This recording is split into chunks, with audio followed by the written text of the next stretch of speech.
Productivity culture has officially taken over. As each year passes, we are seeing more people talking about how much you should be getting done in a day, the promotion of unnecessary products claiming to make you more productive but are merely just a distraction, and worst of all, the cycle of thinking you're productive when you're really not. So in today's video, I want to uncover the layers of problems with productivity culture, and most importantly, how you can break free from this toxic cycle and start living a fulfilling life. That being said, let's jump into it.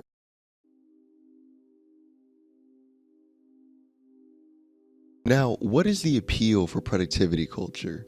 Well, when you first look at this and you might think that this is kind of aesthetically pleasing in some ways, as in some videos, you might see a lot of, things that are in alignment, the same kind of color scheme going on.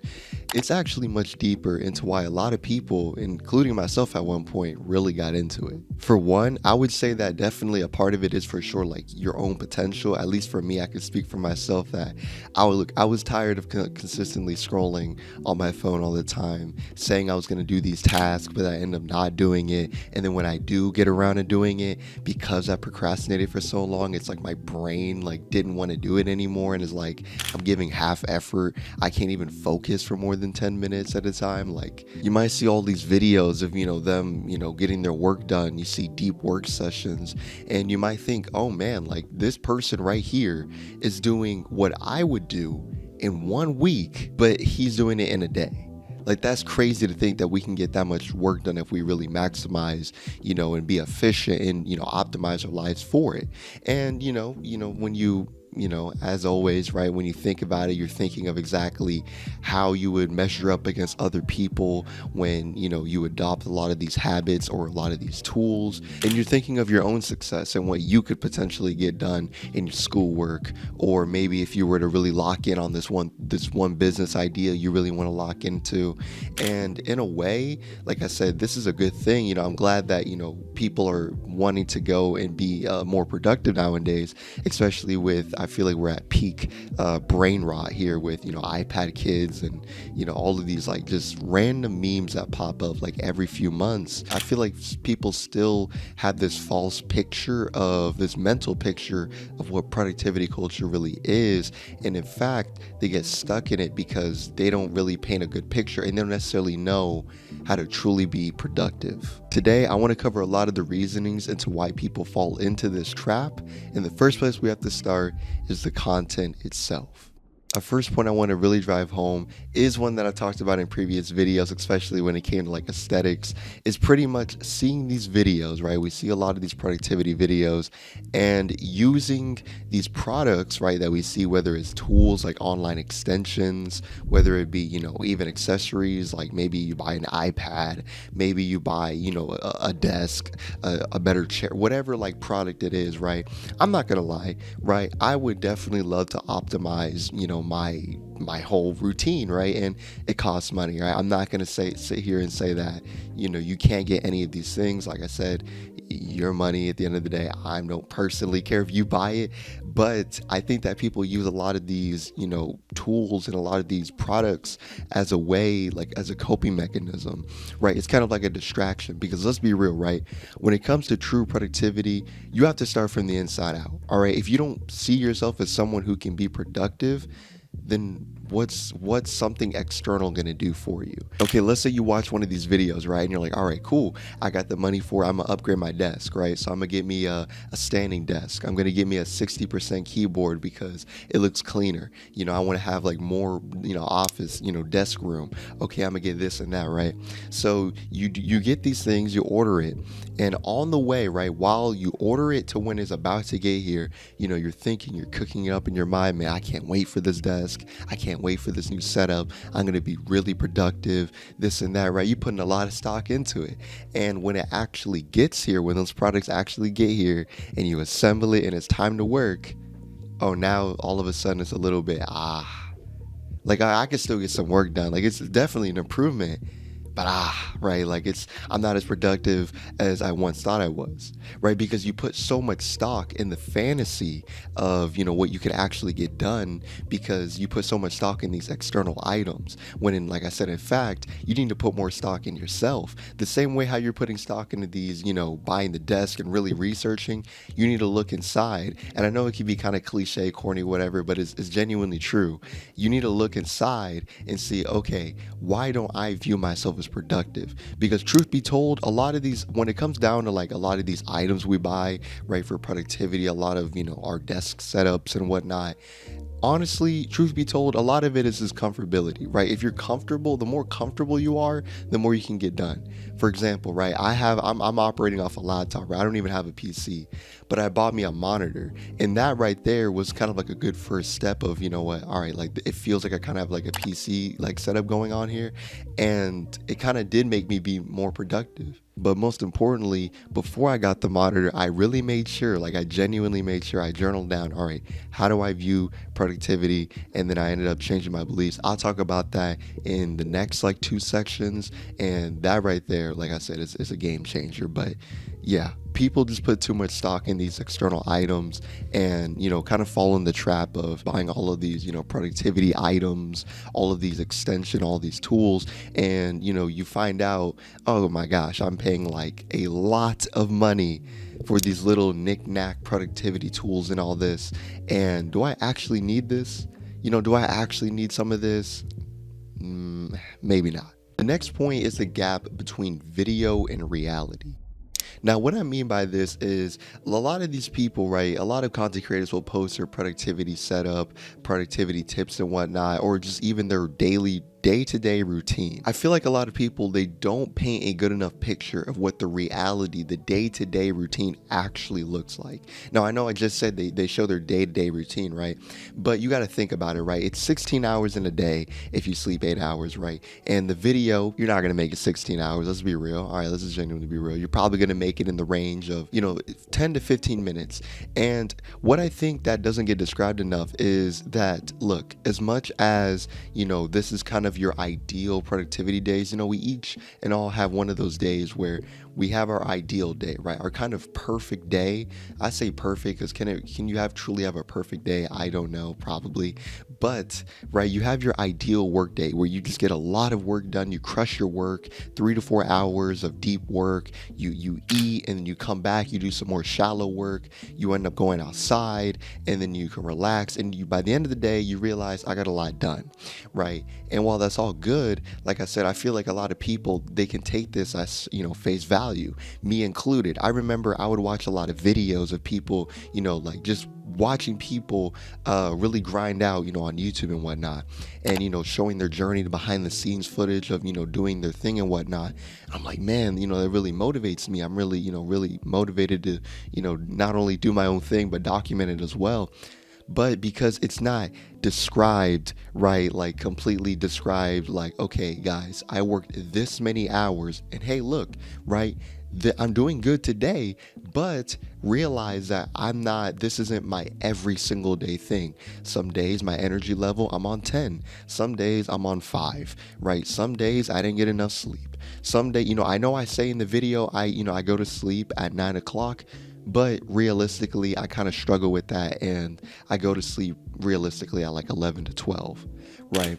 I feel like when that is not described, and like I said, maybe I'm just an idiot for not, whatever, but, I took that as like literal. Like I took that as literal in the sense of, okay, if I do not do this, if I, essentially slip up on my own routine, like it's pretty much like not game over in a sense. I'm not, gonna beat myself up over it, but I'm definitely gonna be kind of like, hey, yo, bro, like, what are we doing? This and that. And I end up kind of living out this unrealistic, schedule where basically I make myself do like the same amount of like 3 to 4 hours of work a day, even though my energy level varies. They might be making a video, in their setup and all this, but they might not be describing what foods they're eating, right? You might be eating a trash diet, and they might be eating a really good diet that allows them to work, allows them to focus more. They might be doing things behind the scenes that allow them to work more. So basically what I'm saying is that if you're just starting off and you watch a lot of these routines, you're essentially comparing yourself to someone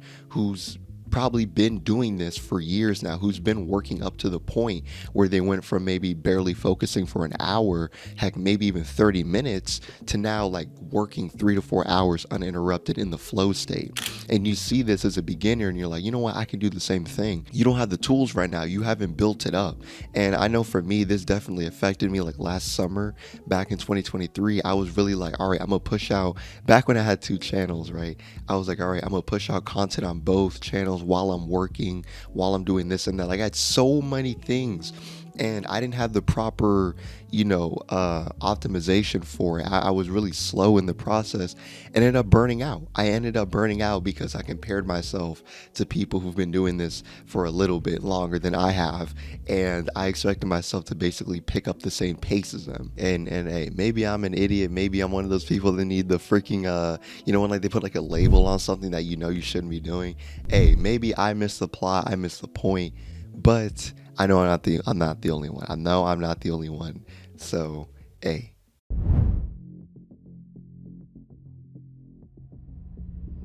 Like, if there's one thing that annoys me to my core, and this is purely out of just seeing myself do this when I was younger, kind of coping around and saying, oh, like, no, I'm being productive and this and that, right? Or, seeing even people now do the same thing. I'm like trying to tell them, bro, like, gee, like, come on, bro, like, stop doing this.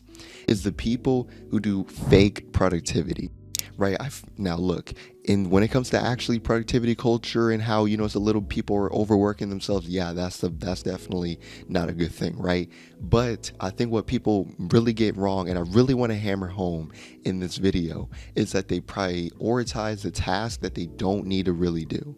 Look, no, if you have a lot of energy and you wake up in the morning, why are you working on task number 5, 6, and 7 when you should realistically be working on task 1, 2, and 3? All right. Now, let's just say for an example, it's YouTube, right? Let's say YouTube is the example. Why am I going to wake up here, right? Spoilers, not even spoiler. It's like 7:42 right now, a.m. in the morning. I just woke up 41 minutes ago, right? I woke up with a lot of energy. I was actually hyped to film this, right? What if I woke up and instead of filming this video, doing something that's going to push me forward, what if instead I told you that instead of doing this, I went and booted up my computer and worked on my banner?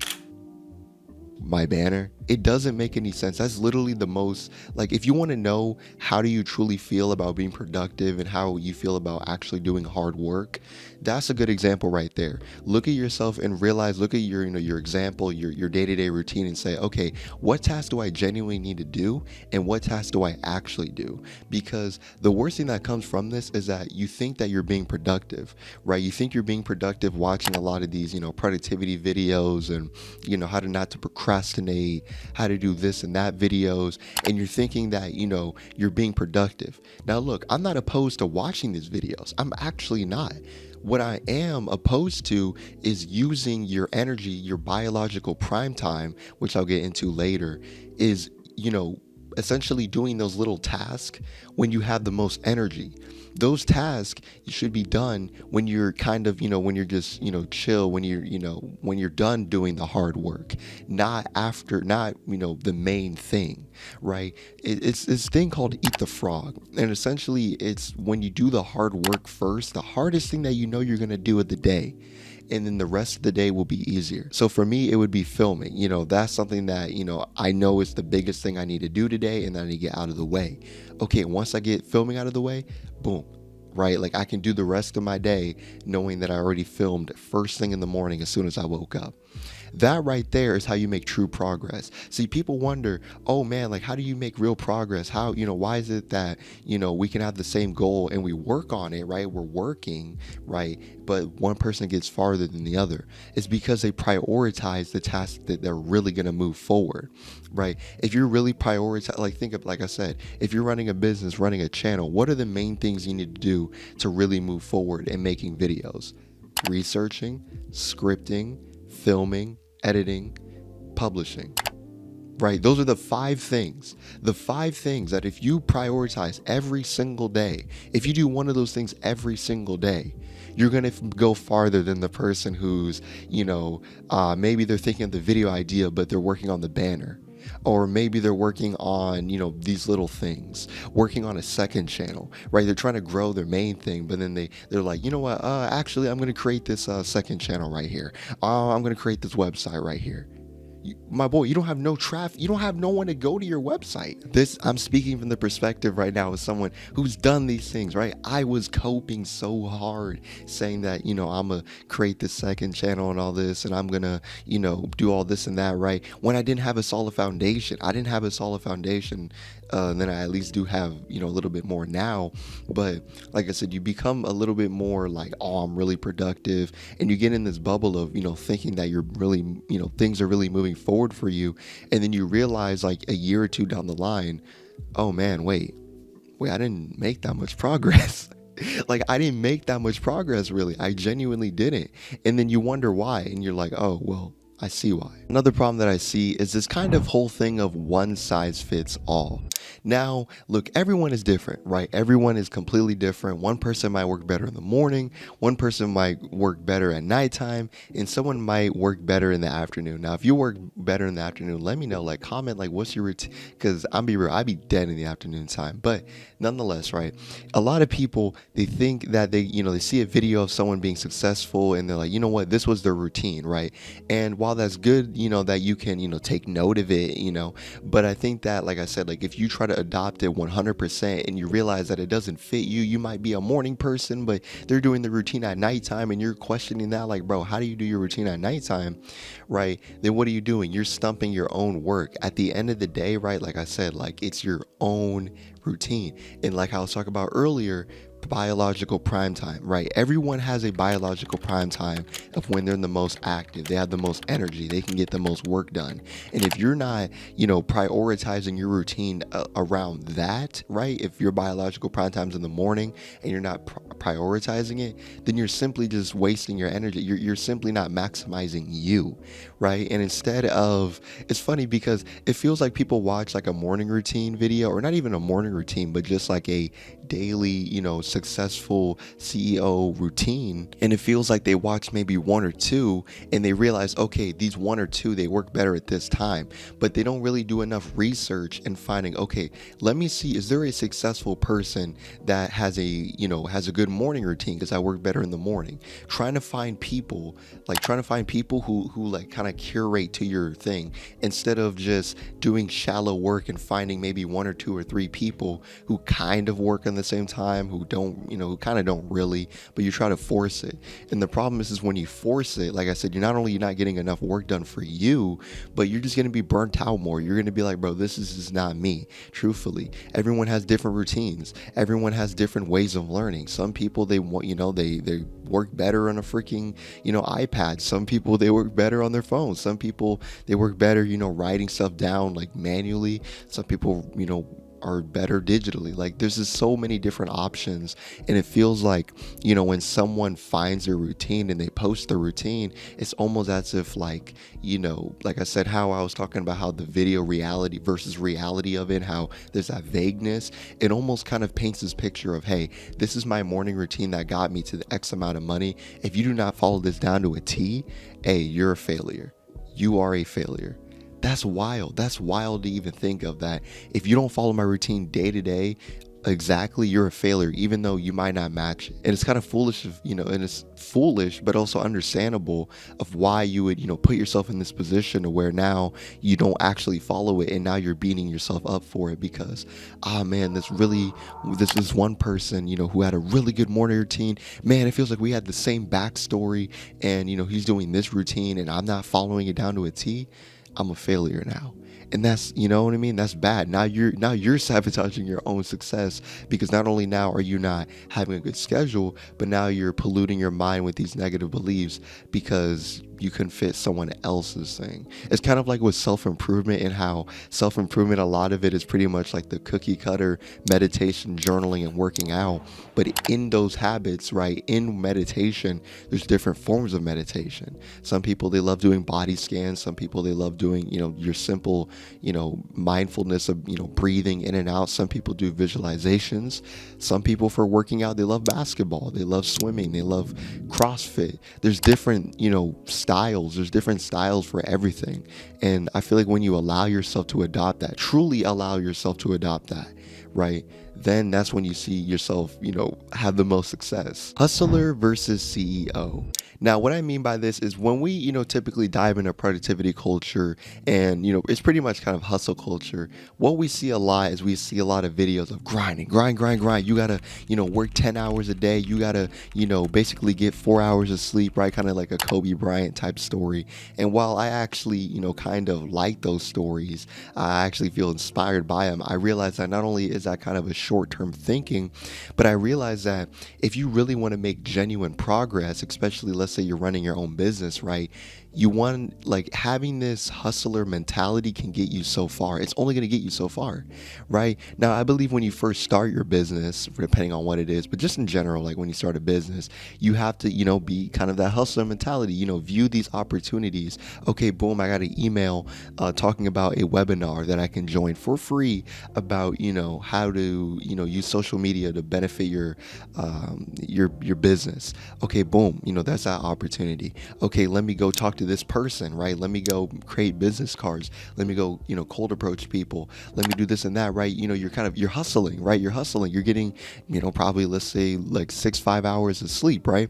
And like I said, while in the beginning that can get you, pretty good results, long term, if you want to make that jump to go from that kind of small business to something where you can genuinely scale up and you can have stores open and you're just, you're really making a lot of money and you're serving the people, right, on a larger scale, you need to get out of this hustler mentality and adopt a more of a CEO mentality. Now you can start outsourcing. You can start, hiring people to do your work, here and there. You can start hiring a personal assistant to do, maybe a meeting. You got a meeting out in Canada and you got to do this promo thing in the in freaking Georgia or whatnot, right? Like, just operating like that will get you so much farther. And I feel like that a lot of people who do adopt productivity culture, they get stuck in this mindset, and thus as a result you kind of see this like island in a sense of like small businesses, and you wonder why they can't make the next jump.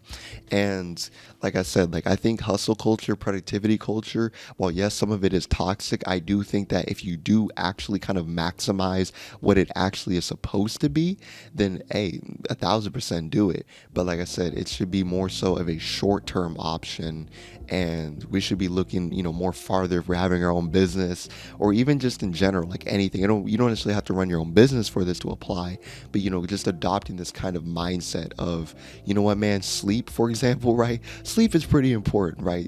Depending on exactly how many hours of sleep you need and all this, right? We should probably be prioritizing it, right? It's cool seeing the Kobe Bryant, 4 hours of sleep, this and that, but even he said that I caught up to him and that we need to prioritize our sleep.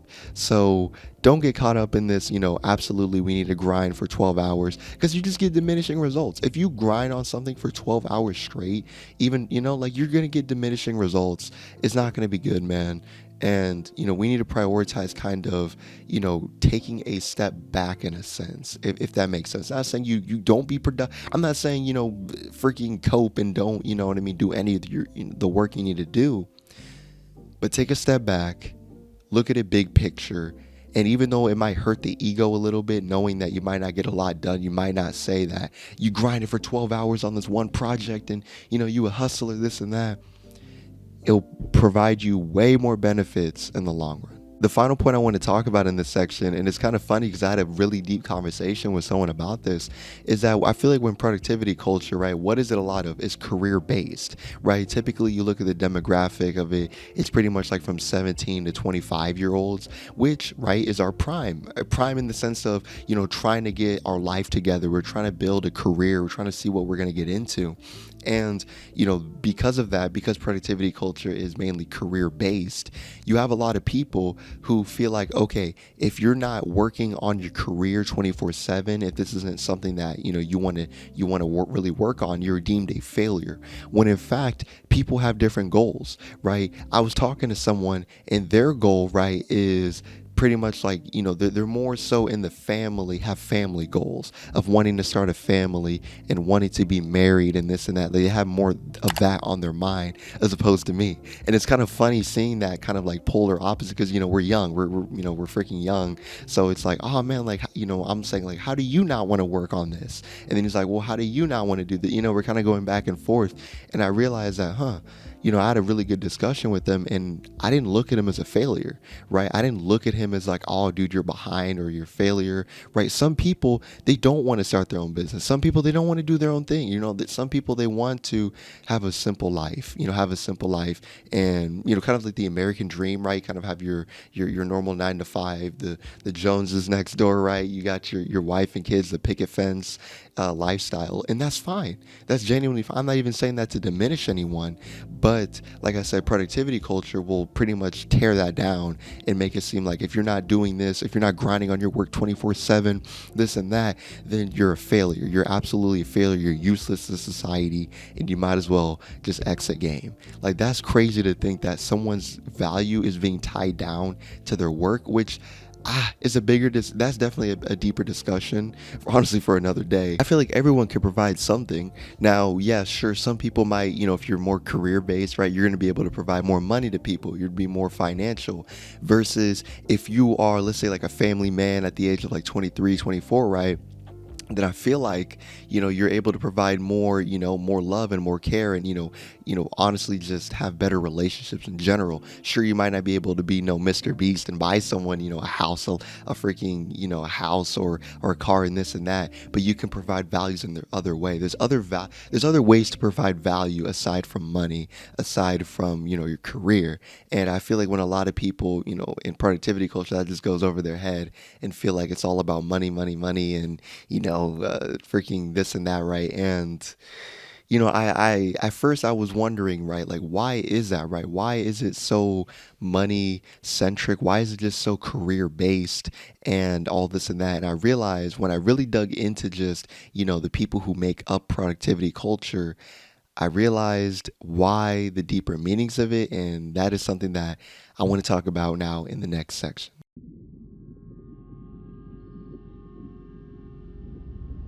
Now, I talked about earlier what the appeal of it actually is and why people join, but on a deeper scale, I feel like one of the reasons why people do it is a coping mechanism, right? Let's be real, right? Everyone has a coping mechanism for sure, and for them, it's work. Me included, my coping mechanism is it's more so work, and it's like one of those things where it's kind of a double-edged sword because yeah, you're progressing in your work, but if you're doing it out of pain in a sense, are you really progressing? Like, are you actually progressing as a person, right?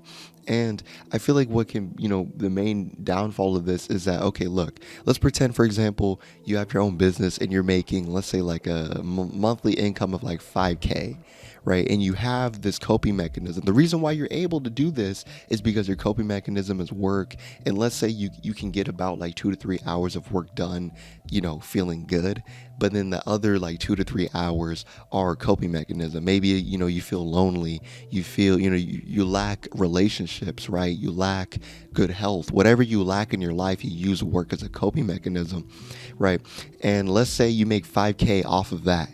But then let's say, all right, boom, you know what? I'm done living like this. And I want to make my coping mechanism something good. I'm tired of, working all the time because I'm sad. So let's say now you fix that. And what happens when you fix that? You dial back on your work a little bit. What happens when you dial back on your work a little bit? In some cases, especially when you first start, right, you're going to lose a little bit of profit. You might go from 5K to 4K, right? And what happens after that? This is an important crossroad. You can either be like, you know what?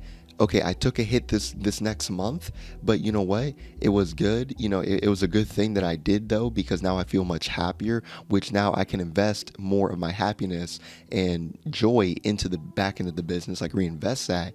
Or you could be like, oh my gosh, I don't have enough money. Like I didn't make 5K, so now I got to work even harder. And now I have to essentially, work I have to make my coping mechanism back to work.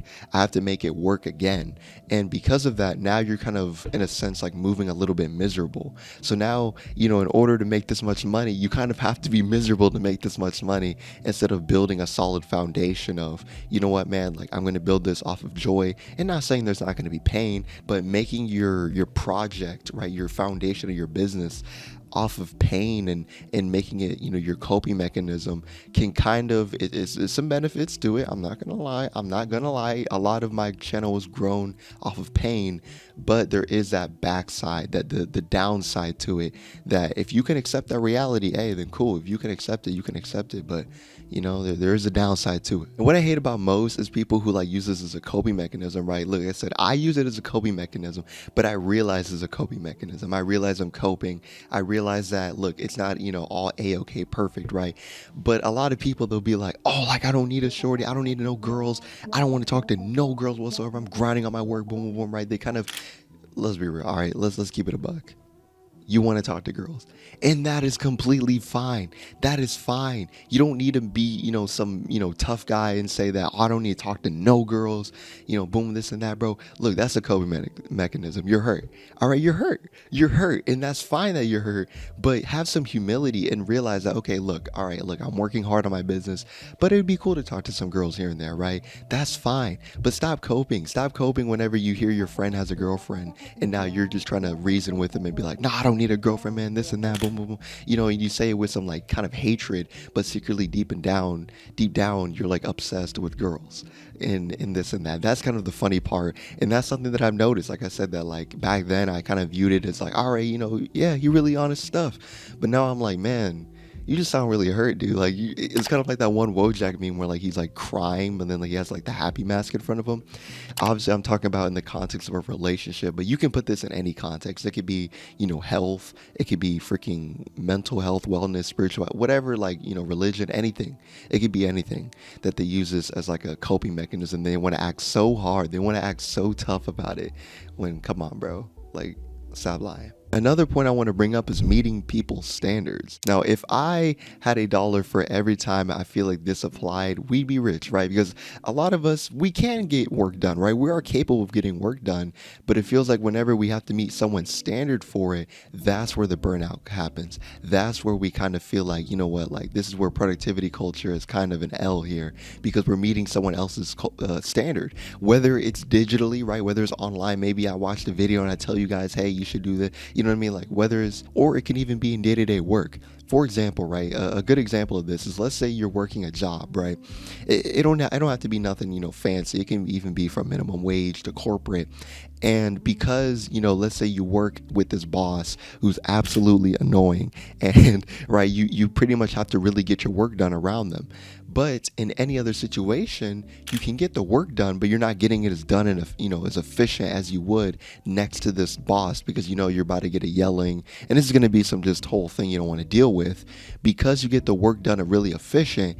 And now, and let's say, oh man, you've been doing really good, you've been getting your work done, you're at the top of our our group projects and this and that, you're getting our work done, we're going to promote you. And now you assume now you're gaining more responsibility for something that you didn't even really want to do, right? You didn't even want to, not only did you not really want to do it, but even if you did want to do it, now you have to, kind of keep up this standard of being efficient, all because you were meeting someone else's standards, right? Or it could be with work. Maybe you can get a lot of your work done, but as soon as your parents come home, you feel like you need to work more, because even though you got your work done in the morning and you feel like you can relax now, you don't want to relax around your parents. You feel like your parents are thinking that you're lazy and whatnot. So now you're trying to force yourself to do more work around them. Like when they're around, you're trying to do more work. Stuff like that can happen. And when we fall into this trap, like I said, we can experience burnout, and it just feels like we're just someone else's kind of slave. Like we're a slave to not only productivity as a whole, but just other people. And it can make it's just a terrible lifestyle to live, because like I said, now you're gaining more responsibility that you didn't even necessarily want. You're just trying to keep up with the self-image. To other people, they might look at you as this uber productive, super productive guy, but in reality you're not. And what happens? This is the biggest takeaway. The biggest takeaway is that now you start turning into a public success, but a private failure. And in the public eye, you're being told that you're really productive, this and that, you're good. But every time you're being told a compliment, every time you get complimented, every time you see the work, you're just thinking, this is not me. Whether it's having to work extremely fast and your work is now being diminished, or you don't even want to do the work at all. Maybe you got put in a position where you didn't even want to do this, and now you have to kind of keep up, like I said, with this self-image that you didn't even want, and it's false. And that right there is the worst part of productivity culture. Thank you guys yet again for watching this video. I will catch you guys in the next upload. Peace.